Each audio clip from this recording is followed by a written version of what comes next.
Salve amigos do canal Detetives Vascaínos, ótima quarta-feira a todos. Entro no ar com mais um boletim diário sobre o Vasco.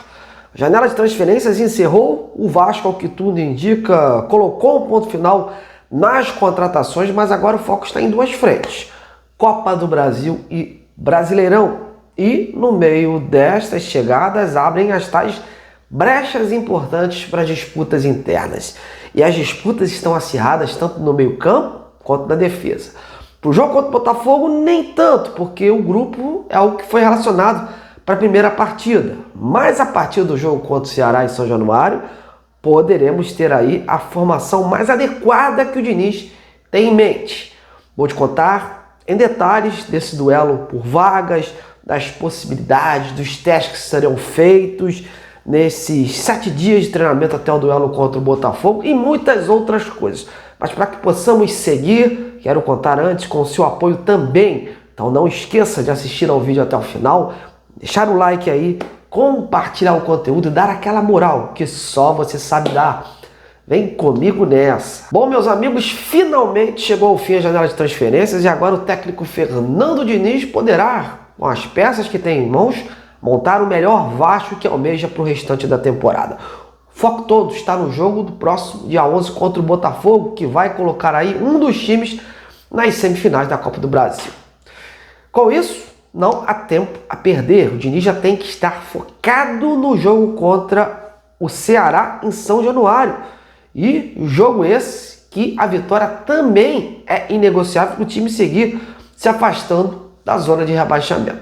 E a chegada dos reforços trouxe alguns duelos interessantes neste primeiro momento, tanto na zaga quanto no meio-campo.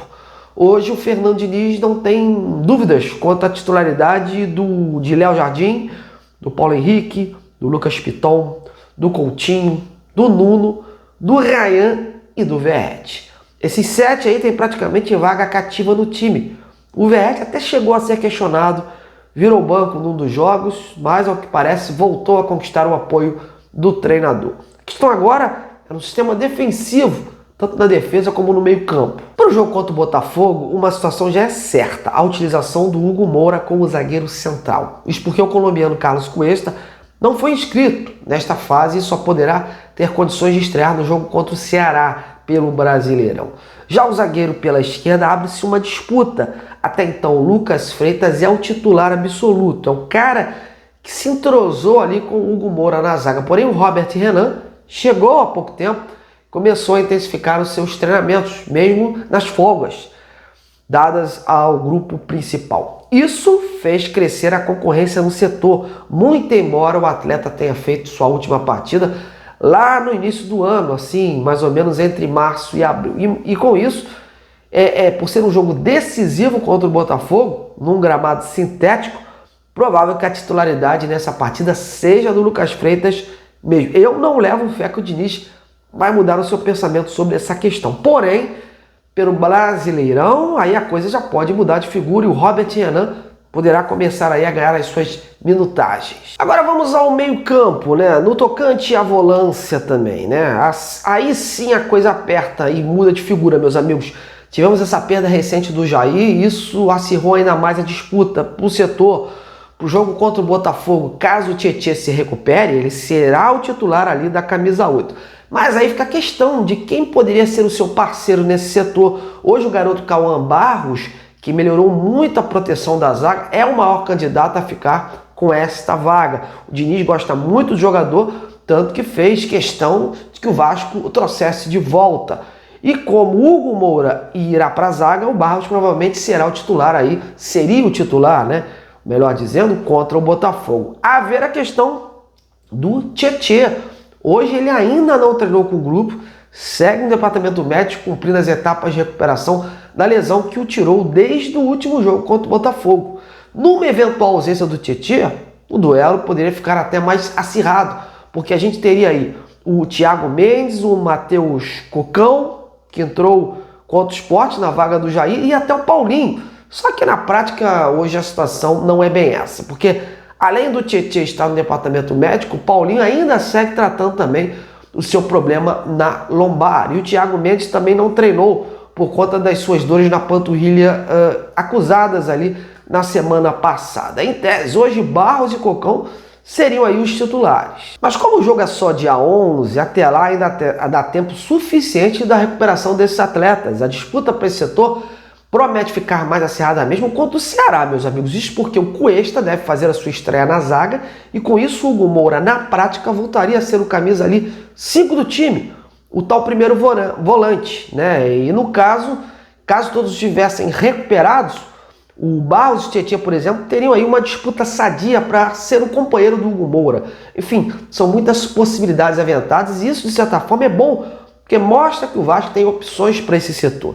A questão hoje é puramente médica, já que esses atletas, como eu relatei, ainda não estão treinando com o grupo. O próprio PH, lateral direito, tem um edema na coxa direita, também não treinou hoje.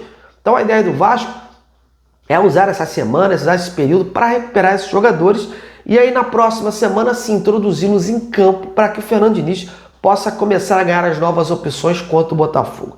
E a semana não será só usada para isso, viu? O Diniz tem vários pensamentos sobre a equipe após a chegada e a introdução dessas novas peças no elenco e vai trabalhar algumas ideias que tem em mente para que possam ser usadas no decorrer das partidas, principalmente já contra o Botafogo. Andrés Gomes e Matheus França, por exemplo, serão os jogadores mais utilizados no tocante à parte ofensiva, caso o técnico precise fazer as alterações necessárias. Ele entende que ambos precisam de uma maior adaptação, uma melhora na questão física e ganhar também minutagens gradativamente para ajudar o time nessas disputas. O Andrés não entrou contra o Sport, mas o Matheus França sim, né? E mesmo longe da sua forma ideal, chegou a ir para o jogo, dando um indício aí de que o Diniz confia muito no jogador e poderá ser usado não só na vaga do Coutinho, como na do Ryan. O David é outro, que após voltar de lesão, vem sendo a opção constante do treinador nos últimos jogos. A ideia é combinar velocidade com organização e que as transições possam ser aprimoradas, né? Melhoradas nesse sentido. Para encerrar esse boletim, muitos perguntando como ficaram as situações do Jean Davi, do Lodi Augusto, do Maurício Lemos, que sumiram das últimas listas de relacionados do Vasco. Olha, na verdade, com a chegada das novas peças, eles foram para o último lugar da fila. O chileno e o uruguaio, então, esses dificilmente voltam a jogar com o Diniz. Eles estão fora dos planos e o staff desses atletas já vinham procurando novos destinos para eles, mas sem sucesso.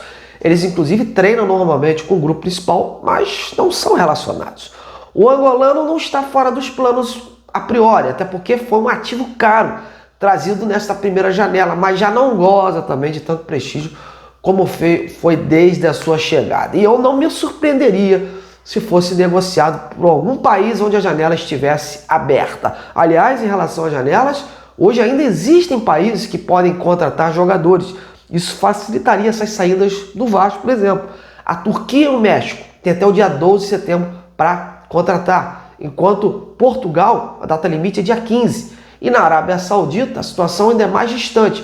Podem contratar até o dia 23 de setembro. Então, vamos ficar de olho, porque o Vasco pode negociar esses jogadores fora dos planos nesses mercados. E antes da gente encerrar, passar algumas informações rápidas sobre o Carlos Cuesta. O colombiano fez sua estreia nos treinamentos de hoje no CT Moacir Barbosa, dia que marcou a volta dos jogadores que estavam de folga. Quem viu de perto garante que o jogador está focado, se mostrou bem interessado, com bom preparo físico e também aí com bastante dedicação.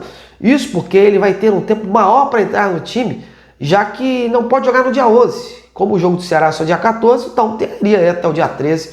Cuesta ficaria treinando e aprimorando mais sua forma física e técnica para poder estar apto numa eventual estreia em São Januário. Vamos aguardar. E você, amigos, como vê essa disputa por vagas do Vasco, hein? Na sua opinião, com todos os volantes aptos, qual seria a melhor dupla? Sobre zagueiros, com esse Robert Renan ou com esse Lucas Freitas? Então, comente, participe, tô indo. A você, meu muito obrigado. Grande abraço e até lá.